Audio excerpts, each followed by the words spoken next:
Hey everybody, welcome to DBS Films Podcast. My name is Kellen. With me as always is my brother Brendan, and together we make movies with DBS Films. Today we're doing a scene-by-scene breakdown, part 2 of The Haunting of the Suicide House, our sixth film and our second found footage movie. We kind of explained the double edge of found footage. It's really, really easy in post-production. You really have to rely heavily on your actors because it really is a very intense experience for them. And the biggest issue with The Haunting of the Suicide is kind of, muddling through those slower down beats, specifically with how they handled them. What is interesting, as we mentioned before, is the core concept was actually the idea for The Haunting of the Murder House. And it's really, really interesting seeing just how much we've improved structure-wise, format-wise, and again, why we recommend looking at doing 2.0 versions of your ideas. Look at revisiting them. The pure skill that you get from, revisiting an idea, something that you've already done, it's really hard to explain it until you actually go through that process yourself. So, before we hop into part two, do you want to just again quickly, mention as we're talking through these, we're going into the forest 2.0 in the sense of like revisiting that concept. We've already revisited the concept with the murder house. And do you want to briefly explain again, because I think it's critical, how much you improve by revisiting an idea and why that's almost just it's sharpening your toolkit. It's doing a rep.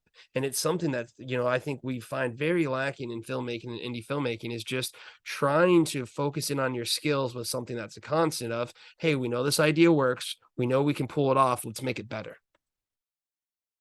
Yeah, I completely agree. And doing a 2.0 version, not only once again are you going to be at a better technical skill level, you're going to be able to tell a better story, but the fact that you can just watch a movie and be like, oh man, I wish I would have done this, or I wish we would have done this here, or, I wish we would have removed this scene. Now you have the opportunity to fix that stuff.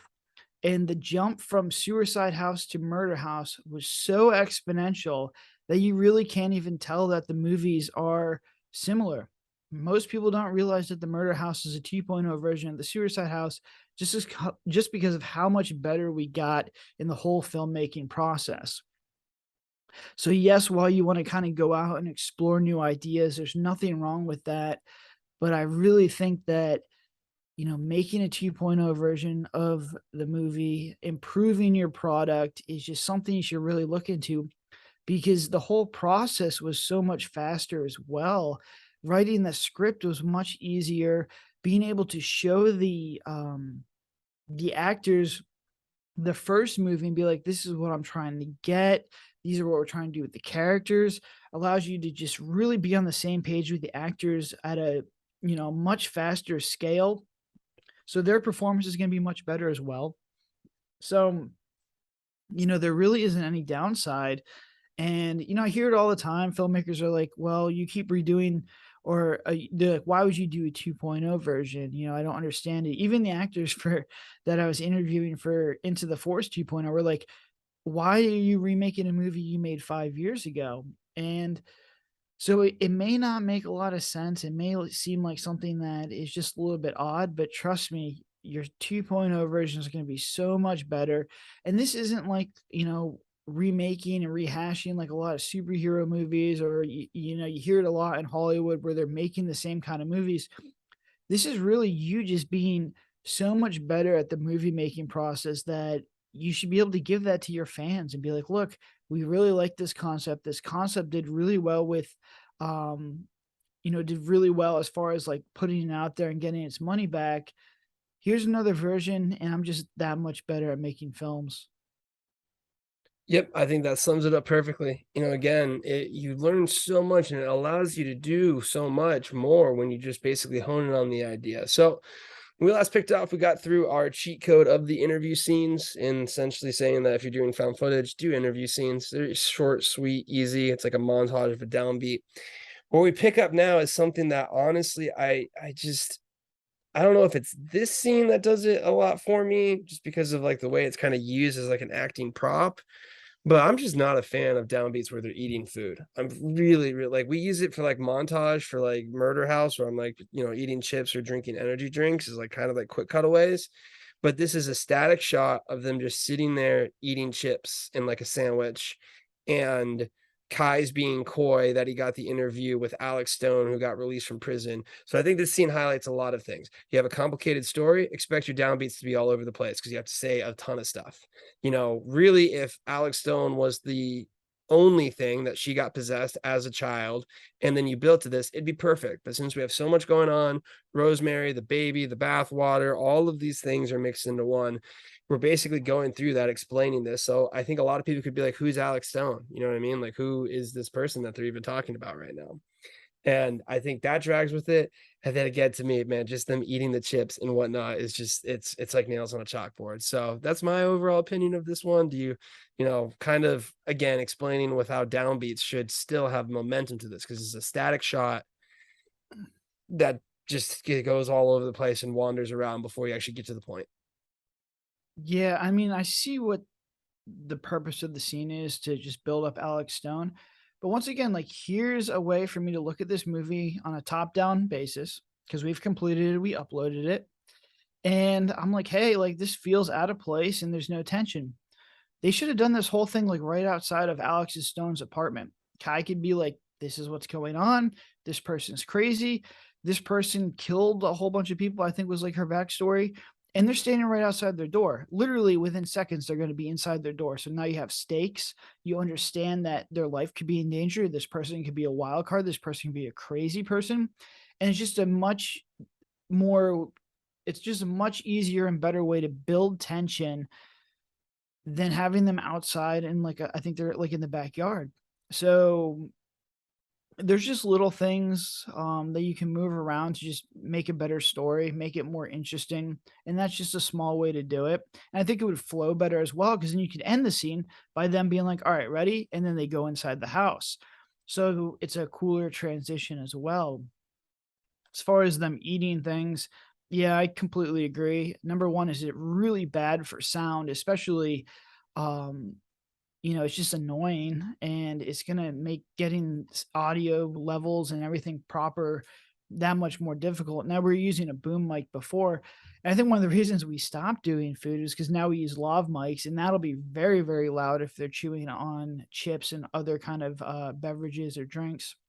But I agree. I think it's just a beginner kind of thing where you have these boring scenes. You're not writing active, engaging scenes. So it's like, all right, well, the actors have to be doing something. So it's like, all right, well, let's make them eat something.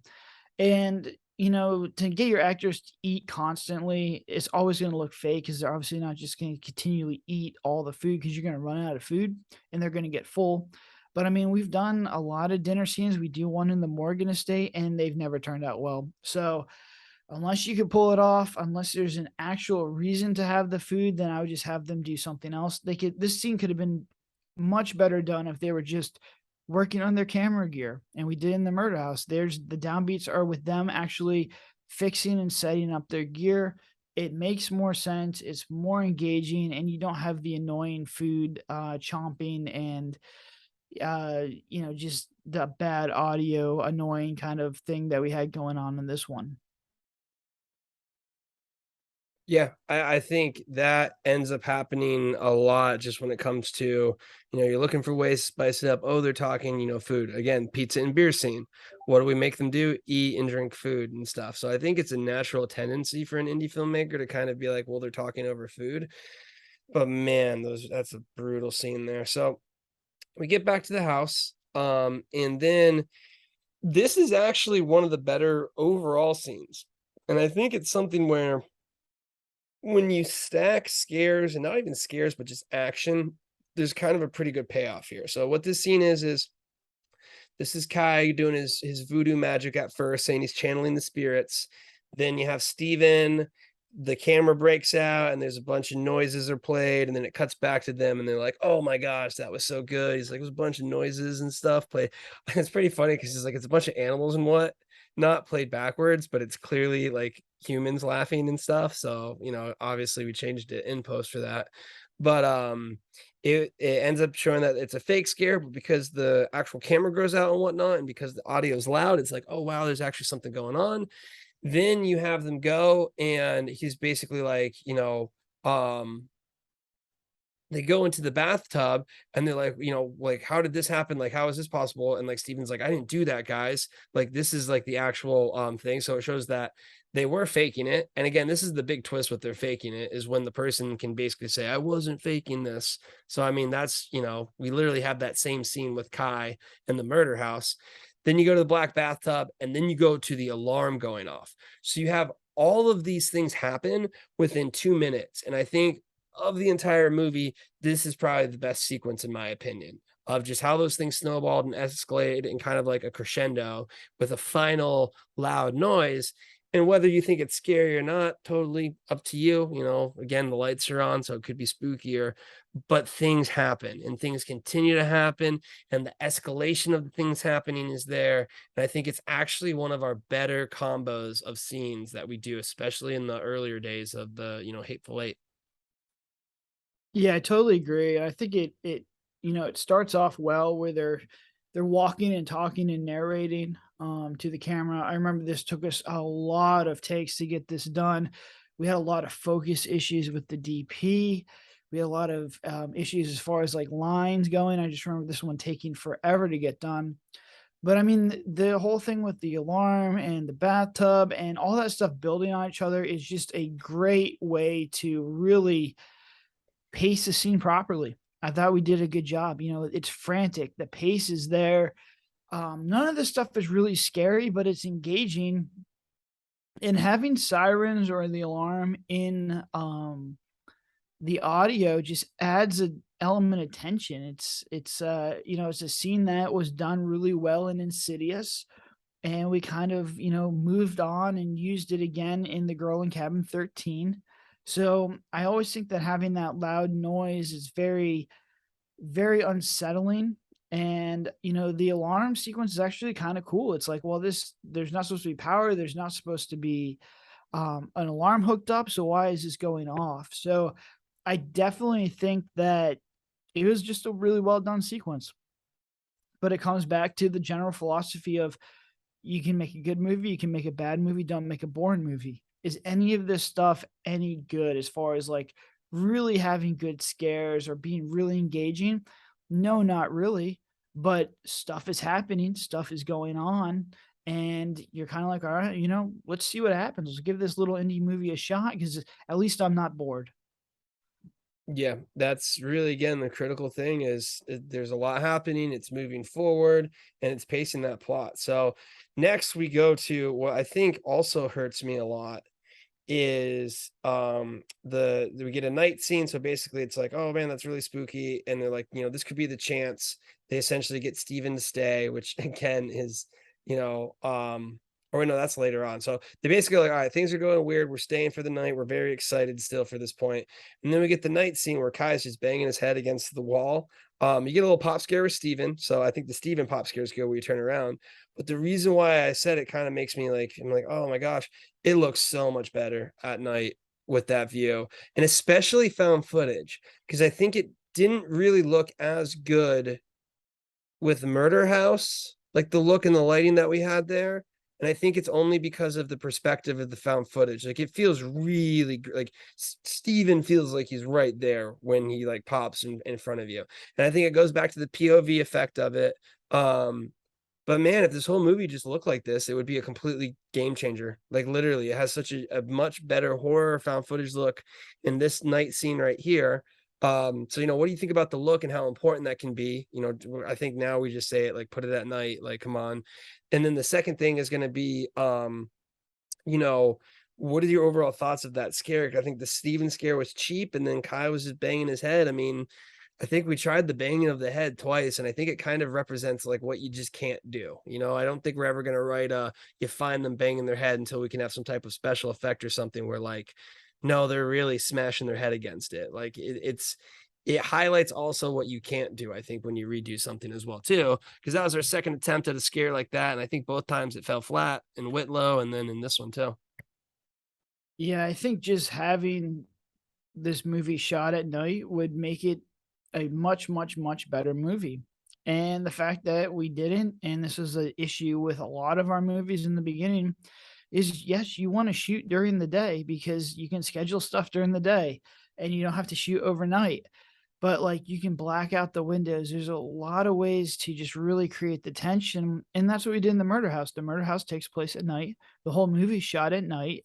And it's just the tension's there. Spooky stuff happens at night. And the fact that I'd probably say 40% of this movie or maybe 50% of it is actually done via, or done during the day, or at least does not have, dark lighting to it, just really pulls away the tone of the movie. So I definitely think that, the importance of just making sure your stuff is at night because spooky things happen at night. No one makes a horror movie during the day. And just set design is a huge thing. And unfortunately, set design you just don't have access to as an indie film studio. But if you watch a lot of horror movies, just having the creepy attic, the creepy basement, small little stuff to just really, push your movie forward and really set the atmosphere is just so crucial. Just having a creepy house, like if this was done in like an old Victorian house, I think it would just have been a much better movie. So I think it lost a star because we shot all this stuff during the day. It lost a star because it looks like a renovated house. Are very fair points but so like here's the thing, those things are very easy to fix. You just shoot at night and you just spend more time trying to find a cooler house.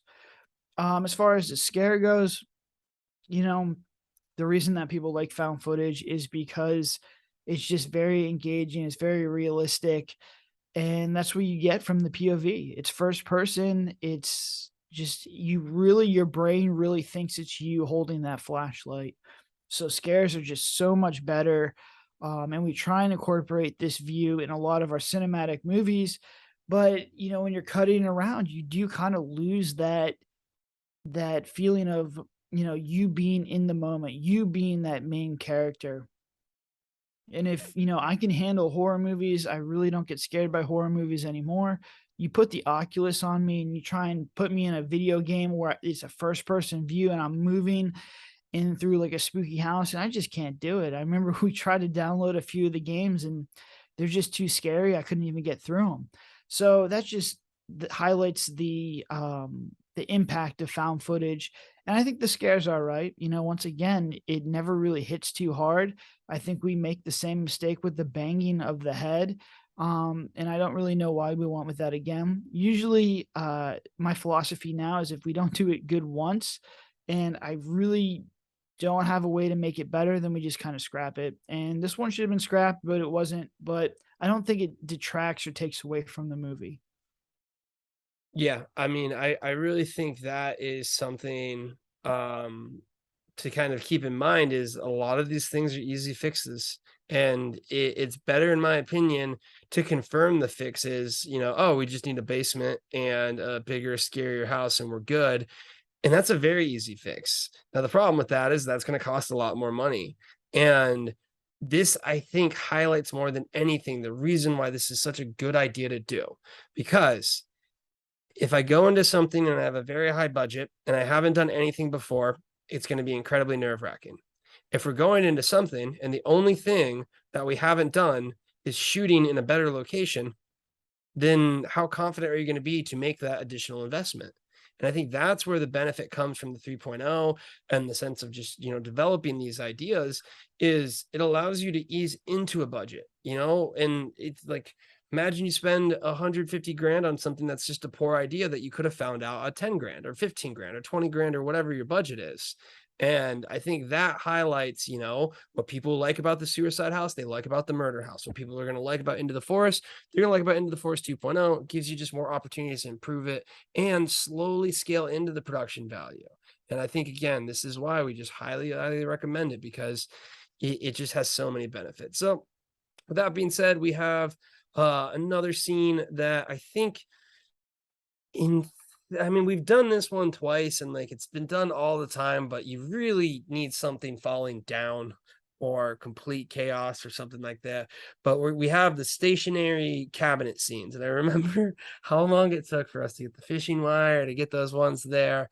And basically, they're sitting, they're talking, and now the lights are on. You know, if you had the light, if they had the lights off and they just had lanterns or candles, this entire thing would be so much scarier. So they're sitting there. Kai's basically like, "I'm fine, don't worry, guys." And then they walk around with this. Oh my gosh, it's a 2 minute scene. So it's a 2 minute scene where Kai starts off and he's like, "I'm basically feeling all right, guys." And then they walk away, and then they all come back, and the doors like slide wide open on the cabinet, and Kai like freaks out and closes all of them and says like he's okay. So like the thing that's really weird here is like, why is Kai hiding this from them? It took so long. Like, I remember just hiding under the cabinet, waiting at like a minute and a half just to get to that queue. And like all of these things would, I think this highlights concepts, cabinets open, yes. But more than anything, we would never put a massive dialogue dump, something like that, and then have to lead into that cut. You know what I mean? Like the scare or something like that. And then the second thing is the lights are on and it's not really that good of a scare. So what's supposed to be an active beat, it basically comes off as another stationary downbeat. And this is why, you're going to see us in Into the Forest 2.0 or 2.0 and a lot of stuff. We're just going to have way more cut points because I don't think we're really going to tripod this camera much, if at all, because like you're just sitting there for 2 minutes staring at the same frame, having them walk around. And at this point in time, I think the biggest issue with this one, the only thing I'm staring at is the cabinets. So when the jump scare happens, it's like, well, I called that. So what are your thoughts on that amazing scene? Yeah, I mean, like, it's just there's something there. There needs to be a scene there. There needs to be a scare there. So we have the things in place, right? And that's really the first step of creating a good movie is just knowing where to put things and, getting them there. The problem is we didn't execute well. And I think the problem you highlighted the two huge issues with this scene. The first is on a tripod, and number two, you're staring at the cabinet, so you know it's going to come. This scene should have been on a shoulder rig. It should have been, they're looking at Kai, or Kai's like very close to the cabinet. So they're both doing the cabinet stuff. And, or they're both talking about what's happening with Kai's like, are you okay? Are you all right? And then like maybe you hear like something come from the cabinets and they turn like, what, did you hear that too? And then they get closer with the camera, slow pan in, and then the cabinets just explode. And that would have been a way scarier scene because it would have been very close to your face. And you wouldn't really expect all the cabinets just explode like that. And that just two little fixes would have made this such a better scene. And instead, like, it just didn't go that way. But we learn from it if I were to do this again. And I do think it can work. I definitely think it's going to be a really good scare. We just didn't have enough experience. But this comes back to very easy to do in pre-production. This could have easily been figured out if we just gave it time in pre-production. Everybody has access to cabinets in their house. We could have shot it a whole bunch of different ways. And I guarantee you, if we would have done this in pre-production, we would have figured out, hey, maybe the tripod isn't the best way to do this. Maybe we want to be as close as possible to these cabinets. And I think you just would have had a better scare. But that just comes from reps, understanding that pre-production is honestly your best friend as an indie filmmaker. 1000%. And I mean, I just, even hearing you describe it, I'm like, yep, that's a definite winner in the sense of it. I would also just, you add some plates in there, maybe a way to pull the plates out too, so then you just have a lot more noise. Like, yeah, all the ingredients are there. And this is again why before this we had none of this ingredients. Before this we never did a cabinet one, so this is our first cabinet. And I think the devil in the room, well, again, the cabinet was a little bit cheesy and needed a lot more bang for its buck. It was better. So you can already see it improves regardless when you do it. So just by getting that basic structure, that basic template, it's going to make you such a better filmmaker. So now from here, we go into what should have been a way more intense scene. And I think it's just because like Alex Stone's character's all over the place. That's just something I also want to kind of point out. She basically got possessed and murdered her family. She went to prison for a little bit. She got out. She did the interview, and then she just shows up And it's like, well, she should be kind of scary. Like, yeah. And like, first off, would she necessarily go back to her house if like she's so afraid of it? So she goes back there and like it's supposed to be like threatening, like, oh my God, the crazy chick's here. And they just kind of stand in front of each other. And then Kai and Steven come in, and they're like, you better stay back. Like it's a weird middle ground that happens. Like, you either take this character in two directions. One, they're absolutely crazy and you play them up that like they're probably the murderer too, which in that sense I might even have her go back and like potentially get possessed again or something crazy like that, so it would actually be scary. Or two, she's really the one warning them and is like, don't do there, stay away. And like something would happen to Kai and I'd have them reach out to Alex Stone, and that forces Alex Stone to come out and help them. Like, pick a lane that you're going in with the character, because I think this is a really odd scene where they just stand there and it's like, don't you do this, and it's like, I swear we won't, and it's like, you stay back, and like there's no stakes because you don't know. The interview scene was very mild, so for her to go from a very mild scene to potentially being the threat of the scene, because like literally the way the cut works is when the camera cuts back, she's standing behind her, which again, great pop scare. That's a classic pop scare move, but Alex isn't scary. So what are kind of your thoughts on this, because this is always another scene that stands out to me. Was this one done after the cabinet scare? Like the cabinets open up and then she comes in? Yeah. Oh wow. So right off the bat, that's in the wrong position. This should have happened before the cabinet scares, and I'll tell you why. Because this is a great way to be like, oh man, there could be something paranormal going on in this house, and then it turns out it's just Alex Stone in the house. You just do this at night, have her pop out, have a crazy scene, almost like we did it Into the Forest, with Chase. You could have taken this and made it the chase scene, so you're like, whoa, there's something in this house. Something paranormal is happening. I'm hearing all these noises. And then she pops out. You have an aggressive scene where she's trying to warn them, but does it in such a aggressive way that she's like, if you guys stay here, you're gonna die. And she physically tries to get them out of the house. And that would be such an intense scene, especially if it was done at night. So you're building all this tension about, paranormal stuff. It ends turning out that it's really not paranormal. It's just this crazy chick, and man, this would be a great beat. Now that I'm thinking about it, I'm like, this is actually really, really solid. And then the next scene, you can go into the cabinet scare, because then that would be the first thing where they're like, oh, this girl's warning us about all this paranormal stuff. And then they see something paranormal for the first time. That is so much better progression than what we did. But once again, the only reason we know this is because we uploaded it, we got it done, and we can go back and look at this. And it's just a story, story structure miss essentially. And these things come from experience, comes from watching a lot of movies. It comes from writing a lot of scripts to really get this story structure where you're slowly building the beach, you're slowly positioning the scares in the movie to build tension all the way through. And honestly, that's like one of the harder things that we struggle with, is just slowly building that momentum. We have a lot of scares that are more aggressive than others, and it kind of throws off that the structure where you kind of slowly want it to build. But that just comes from experience, and with just small little changes like I just mentioned, like, we can make this movie so much better. Yeah, and I'm even thinking about it now too. Imagine if she pulls like a little mini Nelson and she's like, I need you guys to get out of here. I don't want to hurt you, but I'll do what I need to do. And then you have that scene, and maybe the cops have to come get her, and it's like everyone's shaken up. I mean, that could be the explanation of the alarm going off too, although there shouldn't be an alarm in a haunted house.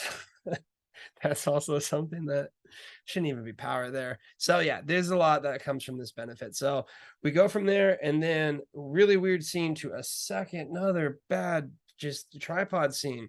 Kai and Summer. This is the scene that the difference with this between Harper and Dylan, essentially, because I mean, we even skipped this part. Like when Kai's out in the next one, which we move forward to here. But this is basically Summer and Kai talking with one another, explaining like, are you good? Yeah, I'm feeling good, never better. Stationary camera.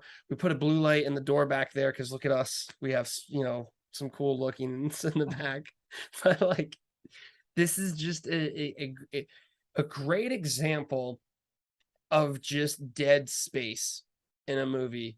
And again, make it move. It highlights there's so many different factors and whether a scene's interesting or boring. And I think the most basic way is if you put it on a tripod and you don't move, you're really, really putting yourself into like some area, unless you can have like something super suspenseful happening, something that you can really kind of point to. But just for found footage and stuff like this, always have a hand cam, always try and keep some type of movement to it.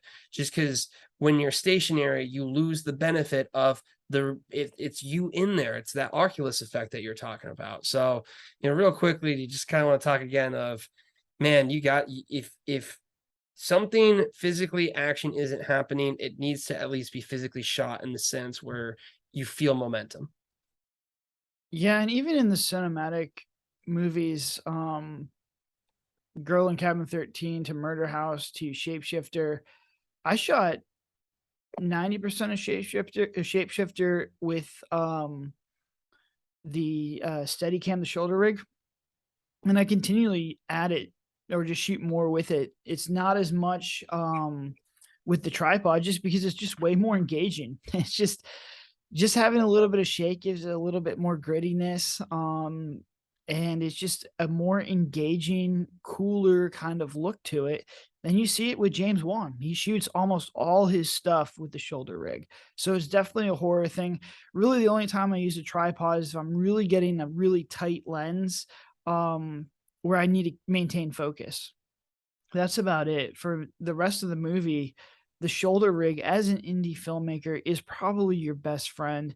And I mean, this is found footage. Why are we using tripod on found footage? It just doesn't make any sense. Um, when the whole thing's supposed to be, gritty and, rough. And that's what people like about this. It's engaging. And the fact that you're just shooting on a tripod is just not a good idea. So, if you're shooting a cinematic movie, I would definitely look at the fisherman rig and the shoulder rig. I think it's a great addition. It allows you to run and gun. It's really, really beneficial and creates a lot of engaging scenes. If you're making a found footage though, avoid the tripod, avoid that kind of stuff because you're gonna lose it and you're gonna lose that engagement. The whole purpose, like Kel said, is to give you the Oculus effect. And the fastest way to lose that effect, you just put something on a steady tripod. Yep, it really stands out so much more as you kind of get into it. So, hopping from that scene, another one of my favorite scenes, and this is just one where I'm blown away by how this wasn't a bigger thing. And again, I think this comes down to taste or whatnot, but Steven strangling himself with the electrical cord. Now, I think half of the issue is since I've seen how the bacon's made in the sense that we were there on set watching him fight electrical cords, you're kind of like, well, this is like, how is this ever going to work? Like, period. Like, how is this ever going to come close to working?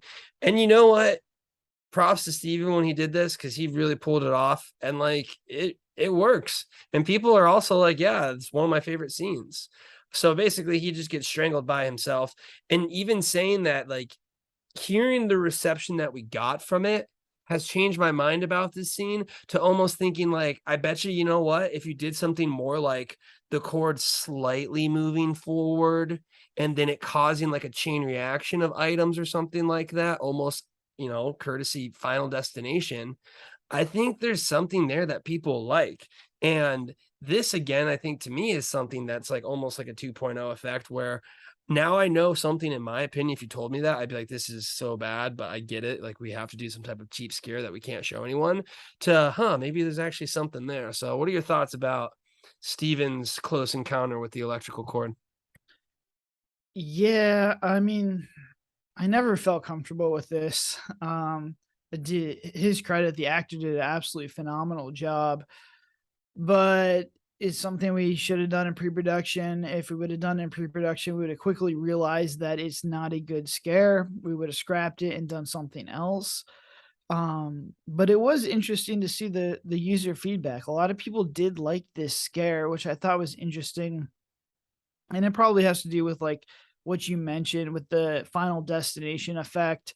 It's kind of cool, that you can get strangled by a ghost. I mean, I kind of see where, people are coming from, where they like it. So would I do it again? I mean, probably not, especially on our budget. If I had more of a budget, if you had the ability to really make the cord look like a ghost is holding it and essentially strangling the person. So if we had like the special effects that Final Destination has, then yeah, I'd probably be able to do it, but we just don't have access to that. But it is kind of interesting to see that people liked it. They did resonate with the scare.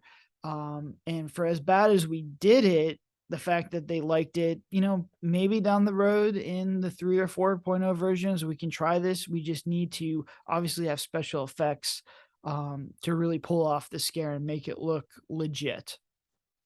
Yeah, I mean, honestly, like, the way I would do it again is, things happen, a sandbag comes up, and next thing you know, like, someone's trapped with it. Like, I think there is something there, and that just kinda highlights the benefit of, like, now you have just another tool in your back pocket. So, this again is an example of good found footage, really, really good found footage. The Steven is getting out of there. We're following Steven. There's a lot of movement. It's cutting back and forth. It has by far one of my favorite lines, which is when he just walks in there and he's like, Kai like needs help. And Kai's like, I'm perfectly fine. He's like, look at yourself. Like, I love that line so much.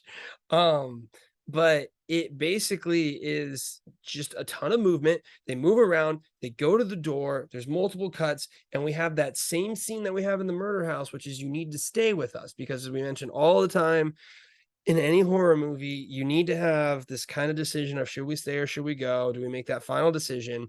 And this was actually really, really well done. And it's all shot with motion. It's shot in with action to it. It's an intense downbeat. I mean, it's just really good. This is example of what your downbeats should look like, especially at this point in the movie, for found footage. And I mean, again, you look at Murder House, and Murder House has that same pace throughout the whole thing. So it just kind of shows you how you get little glimpses of, oh wow, we did something good here. Yeah, and I mean, we knew that this was a good scene. Do we execute it as well as it could have been done? No, but once again, it's engaging, it's movement, the tensions are hot, something is happening, people want to stay or go. So you have the combative tone and pace of the screenplay that's actually really good. And in the murder house, we did the same thing. The Ouija board catches on fire. One person wants to leave, the other one wants to stay. So you have that dialogue. It's very engaging. We just did a much better job of writing that dialogue. It's just a much better scene. We did a much better job of shooting the scene. And we had different cuts with, Kel and talking to the actual Kai in the other movie. So it's an example of, people like this scene in the suicide house. They thought it was engaging and we took it. I thought it was pretty good and we just doubled down on it and made it so much better. And that's just the whole concept, the whole philosophy of, doing a 2.0 version. Get rid of the stuff that doesn't work and then double down on the stuff that actually works and your movie's just going to be that much better. Yeah, 100%. So then we get to another scene that is just highlights like the basic stuff of like again having the lights off and the setting the mood. This is actually really funny. So Kai plugs in more equipment and it causes a fuse to get blown. So first off, there shouldn't be power in there. But the fact that we do a blown fuse scare that what like 53 minutes or something there, it kind of shows you like at 53 minutes now in our movies, we're not really there's no going back. Like at this point in time, it was they're locked in. Everyone should try and almost be getting out of this point in the sense of the climax. So I find that funny that we're doing the blown fuse scene this late. But then the second thing, the fuse blows and we're using a lamp and everything looks so much better. Absolutely so much better. And then we use a flashlight and we go into the garage and we find Kai in our corner and he's looking all messed up. And again, such a glimpse of it works. The concept works. Going through a house looking for your buddy who's basically possessed works. And that's essentially going into the murder house we knew from this scene. And we did such a better job this time of portraying him being possessed with the DBS mirror effect now. And it really is something where, again, reviewing these scenes shows you what works. So what are your thoughts about, the suspense we were finally able to capture just by, again, having that right setting? Yeah, I mean, this just shows you the power of turning the lights off. Which should have been the lights should have been off. This whole movie should have been during the dark, and it would have just been such a better movie. This is probably one of our better sequences. Is in the dark. They're looking for their friend. They see their friend. The friend's messed up, and I don't think there's really any pop or any kind of jump scare in this, but it's just unsettling. They're going through this house, but I mean, the structure of this movie is just off. Like you said before, it should be way more aggressive. It should be way more intense. This should be the start of the climax essentially, and it just never developed properly. And this is, I think, our fifth or sixth movie. So the fact that we're still having structure issues just goes to show you have to make a lot of movies. And it took us a long time to just get the general structure of a movie down. And honestly, I don't even think we're there yet. There's still a lot of issues with the structure, but we're getting better.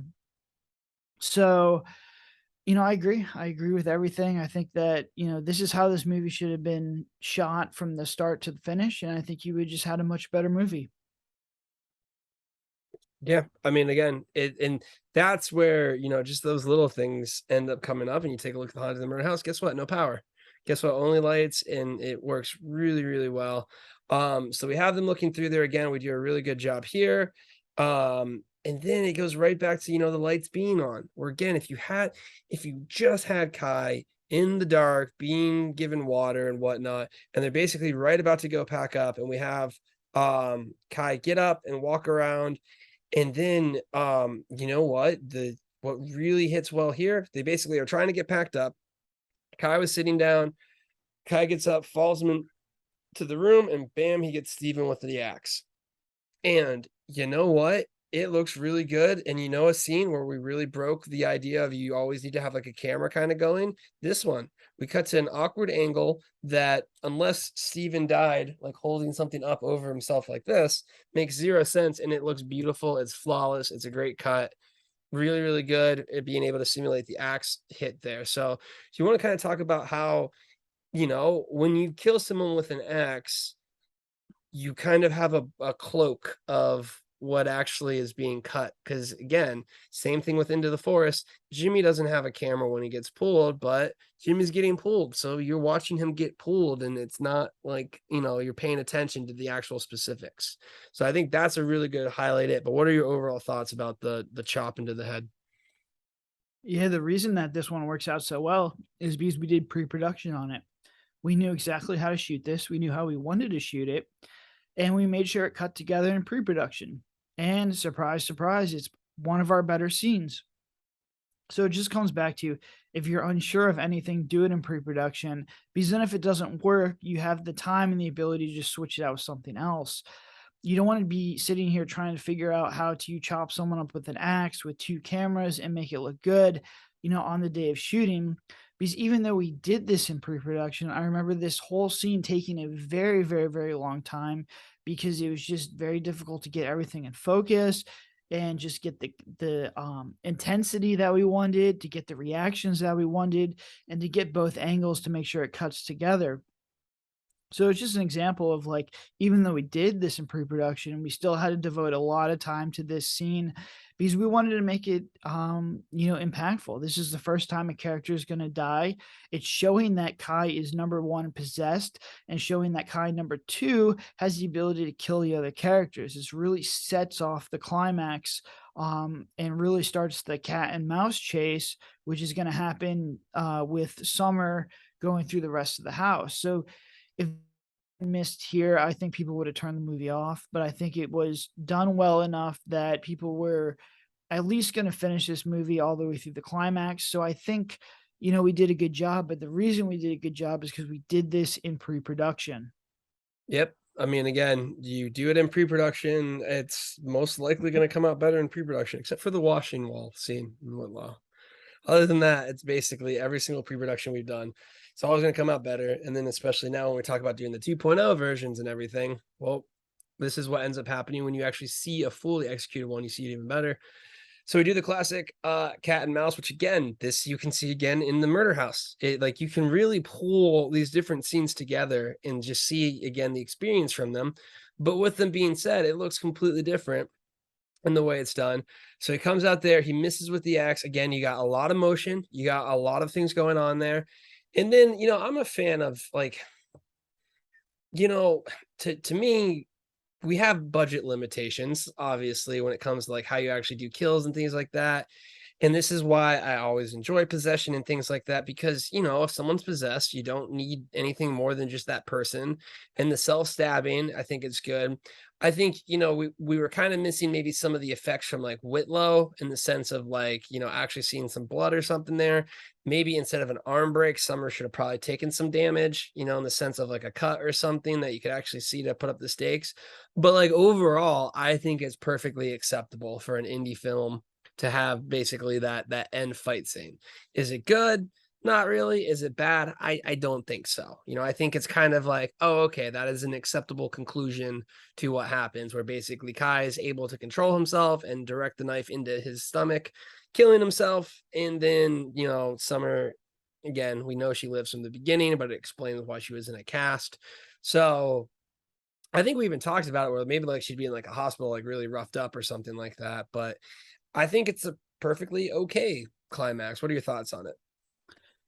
Yeah, I think it has all the beats. It has the structure in it. Once again, you're kind of shooting it with the tripod look because I think it's done through a GoPro. And I think if she was like crawling on the floor in the darkness and the camera, we use the camera more of a prop where she's fumbling the camera around. Maybe there's like a light on the top of the camera that she needs to use as a flashlight. Sort of like what we did in Murder House with the green screen or the night vision.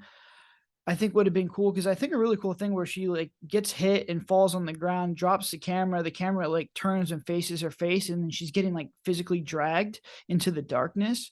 Would have been like a really cool scene. So I think you could have done some really gritty, cool stuff with the camera if we would have done this in pre-production. That being said, I mean, it's just really the story of this movie is the structure is there. Do we do anything really well? Not really, but it's not bad enough for the viewer to turn it off.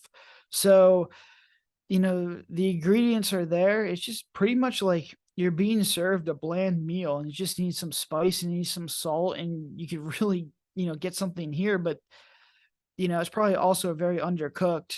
But for the most part, I think, the structure is there. You can really see us starting to identify, you know, that beats need to be in these positions. They're just out of order and they're just not done very well. But I think going from this movie to Morgan Estate and to Devil in the Room, you start to really see the beat structure that we kind of play around with, our general philosophy on getting these scares and the beats. And, this is probably a good 10-minute climax. This is probably one of our better climaxes. I think we do a good climax into the forest. I think we do a good climax here. So you're really starting to see us progress as far as the climax. Now, unfortunately for both Morgan Estate and Devil in the Room, due to shooting the climaxes at the end of the movies, we suffer with those two. But for these two movies, the found footage movies, I thought the climaxes were done pretty well. Are they perfect? No, but they're starting to get the general structure and idea of how to actually, finish a movie. And that's, a big part of indie filmmaking. I watch a lot of indie films where the climax feels rushed or the climax just doesn't hit as hard as it needs to hit. And the movie suffers because after the climax, the first thing that person's going to do is leave you a review. Yeah, exactly. You need to make sure the intro gets them to watch and the climax gets them to, be a little bit more forgiving when it comes to the final review that they give there.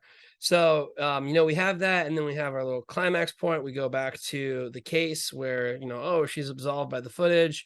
And then again, this is where Alex Stone comes back in. They basically burn down the house. Um, I like this. I would say it gives that level of closure. It's almost kind of like a downbeat closure versus like the upbeat like closure of like the haunted the murder house. But I think it is something to mention that like you really should have something that leaves it open nowadays. I mean, I just think, okay, you have a closure with the fire burning down. But if you look at Cabin 13, we have Sonny getting pictures taken of her. Murder House, Walter gets taken care of. I guess Shapeshifter's a little bit different, but I mean, we kind of leave it open in the sense that, you'll figure out when you see it. But I think it is good to understand, this scene. The biggest issue is we didn't put food color in the gasoline. So literally they just put water. It's literally just water. So that's the big issue with this scene, but like perfectly fine, nice little bow on top of it. I think it's it does its job. But I think more importantly, again, it highlights that we have the structure there. This type of scene that wraps it up nicely, that pulls away from the climax and just leaves it open to what might happen there.